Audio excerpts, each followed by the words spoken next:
اوس سوچ وکړه په دعا کې بدي څه درونو چې نن موږ تاسو دعاګانې نه کوو دعا کې هیڅ بدي نشته دعا سوا د خیر نه بل څه نه دي اوس دا یو خبره دعا وکړه غواړي زمونږ د فقه حنفي مذهب فقها لیکي احادیث ذکر کوي د کم فرض منځ نه بعد چې سنت نوي دغه فرض منځ نه بعد دعا کوه دا دعا خامخا قبليږي حدیث کې راځي کم فرض منځ نه بعد چې سنت نشته لکه د سحر منځ شو یا لکه د مازیګر منځ شو د دې منځونو نه بعد یا لکه د جنازې منځ شو دغه فرض دی دې نه بعد دعا زه ان شاء الله بل جمعې په ورځ د جنازې په منځ دعا باندې بلګ روشنایي چوما ها لکه د کم فرض منځ نه بعد سنت نه وي هغه پس ته دعا کوه دا خامخا قبليږي چې د کم فرض منځ نه بعد سنت وي نو زمون 55 کتابونه د فقه خو مونږ ته معلوم دي 55 کتابونه د فقه حنفي چې هغه کې احادیث ذکر دي په دې خبره باندې چې د کم فرض منځ نه بعد سنت وي سنت نو ته د دې فرض او د سنتو په درمیان کې دعا ته نه کېنی د دې فرض او د سنتو په درمیان کې به دعا ته نه کېنی بلکې ستا فرض لا مکمل شوی نه دي هدايه وغیرہ لیکي دا سنت چې دي دا مکملات د فرض دي ته چې فرض منځو کې نبی عائشہ رضی الله عنها فرمای نبی علیہ السلام به دغه فرض نه بعد نه کېناستو صرف دومره به کېناستو چې څنګه به سلام د فرض نه وګرځولو نو مبارک به ویل اللهم ربي انت السلام ومنك السلام دا اللهم ربي انت السلام الفاظ به صرف وویل بیا به ډایرکټ مبارک پاسېدلو لکه اوس د ماسپخین منځ دی یا د جمعې منځ دی یا د ماښام یا د ماسخوتن نو د فرض او د سنتو په درمیان کې آیات الکرسی مو آیا تسبیحات سبحان الله والحمد الحمدلله والله اکبر دا مو آیا نور سبقونه مو آیا بس صرف اللهم انت السلام مو آیا او ډایرکټ پاسېږي خو چې کله د سنت ورپسې وکړو د سنت نه بعد بیا کینا ستا منځ اوس پوره شو نو ته بیا آیات الکرسی وایا بیا ته سبحان الله وایا الحمدلله وایا درود وایا دا غي نه بعد بیا دعاګانې غواړه چې د کوم فرض او سنت په درمیان کې یعنی د کوم فرض نه بعد سنت وی نه غي په درمیان کې دعا کول مکروه دي ګناه ده 55 کتابونو د دین خو مونږ ته معلوم دي په دې خبره باندې چې د کوم فرض او سنت په درمیان کې یو سړی کینی دی په ګناګاریږي دا مکروه کار کوي غرض می دا دی چې د فرض نه بعد که سنت وو نو بیا به دعا ته نه کینی بیا ډایرکټ پاسېږي بیا تسبیحات مو وایا بیا آیات الکرسی مو وایا او که چرته د فرض نه بعد سنت نه وو نو بیا کینه دعاګانې د خدای نه غواړه ابي سعید خدری رضی الله تعالی عنہ د مرویات نه حدیث ته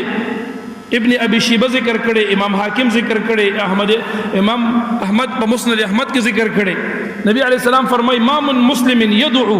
بدعوه ليس فيها اسم نشته دی یو مسلمان چې د الله نه یو دعا وغواړي خو په دغه دعا کې د ګناه سوال د خدای نه کوي د بدکارۍ د بدعملۍ د ګناه د ظلم سوال د خدای نه کوي او نه پکې د خپلوانو سره د خپل ولادت پرې خدود دعاګانې خپلوانو سره خپلوي تعلق پرې خدل د ګناه دغه دعا هم نه کوي مبارک فرمایي مگر خامخا په دریو خبرو کې به یو تا د پاره الله تعالی درکړي ته چې کله دعا غواړي درې خبرې دي په دریو کې به یو خامخا وي مبارک فرمایي یا خو په هغه سات الله تعالی ستاسو دعا قبول کړي اوله خبره ده چې په دغه سات به ستاسو دعا قبول شي دویمه خبره ده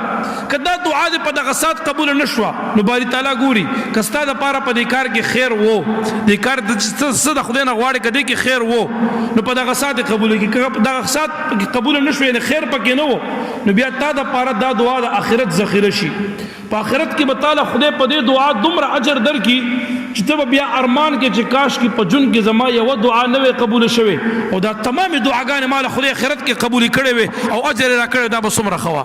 په دې دعا به قسم دې په آخرت کې دومره اجر ملو شي چې هر سړی به و چې کاش کې زما د ټول عمر دعا یو هم نه قبوله او ټول ما ته آخرت کې خدای را کړي وي نو څومره فائدہ به وا هر سړی به دا ارمان کوي او درېمه خبره ده مبارک فرمای کپا غسات دم دعا قبول نشوا کپا آخرت کې به خدای اجر هم درنکو نو د دې دعا د برکت نه الله تعالی تان غټ بلاګانې مصیبتونه څه تکلیفونه ستا په جون کې الله مقرر کړیو د دې دعا د برکت نه هغه تکلیفونه تان الله دفع او ګرځول یاد ساته ته د غټو تکلیفونو نه غټو پریشانو بیمارونو مشکلاتو نه په الله تبارک وتعالى خلاص کې تا د پاره الله تعالی د دې دعا په برکت نور تکلیفونه او مصیبتونه او بلاګانې دفع او ګرځول اخیری حدیث هغه د طبرانی روایت ته امام دیلمی ذکر کړی دی نبی علیہ الصلوۃ والسلام مبارک فرمای مسند فردوس کې ذکر دی حلیۃ الاولیاء کې ذکر دی مبارک فرمای والذی نفسی بیده ان العبد ليدعو الله تعالی وهو عليه غضبان مبارک می فرمای نبی علیہ السلام دی خبره ته لګ توجه مبارک وي زما د په هغه ذات قسم وي چې د کوم ذات په قبضه قدرت کې زما ساده یعنی په الله مې د قسم وي هغه ذات چې زما ساده هغه په قبضه کې ده مبارک فرمای و یو بنده د الله نه دعا غواړي او دغه بنده ته الله ډیر په قهر وي په غضب وي الله ته سخف او ناراض وي او دا بنده د الله نه دعاګانې غواړي الله تعالی ته په غضب وي په قهر وي ورته د چې دعا وکړي نو الله تعالی ته اعراض وکړي دا دعا خدای قبول نه کړي مبارک فرمای ثم يدعوه دا بنده په دغه مجلس کې بیا د خدای نه دعاګانې شروع کی په دویم ځل بیا لاس پورته کی بیا دعا کوي فیقول الله تعالی لملائکته الله تعالی فرشتو ته وی فرشتو زما دې بنده ما نه دعا وکا ما ته اعراض وکړو دې بنده ما ته بیا دعا شروع کا زما دې بنده ته پته ده چې زما رب دې وغه دعاګانې قبلې تاسو گوا کوم اے فرشتو چې دې بنده په دویم کرتم زما دې درته لاس پورته کو بس زه د راضیم او تمامه ګناه مې ورته معاف کو زه به د دعا قبول او منظور وګرځولې کما یا